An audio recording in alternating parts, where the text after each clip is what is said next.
हामीले एसी कति टाइममा सर्भिसिङ गर्दा चाहिँ राम्रो हुन्छ?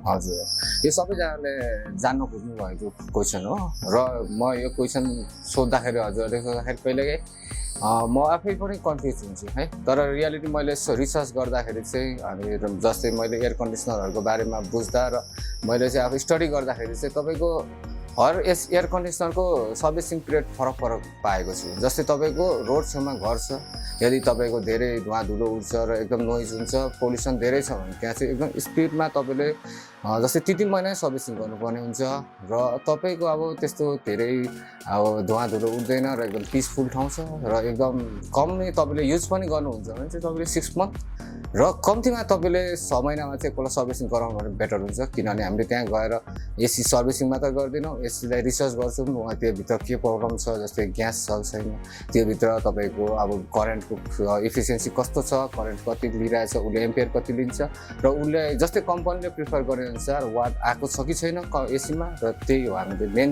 हेर्ने। र एकपल्ट एसी तपाईँले लगाइसकेपछि तपाईँ ढुकाउने स्थिति पनि छैन, पक्कै पनि छैन, किनभने तपाईँले एसीलाई सर्भिसिङ गराउनै पर्ने हुन्छ।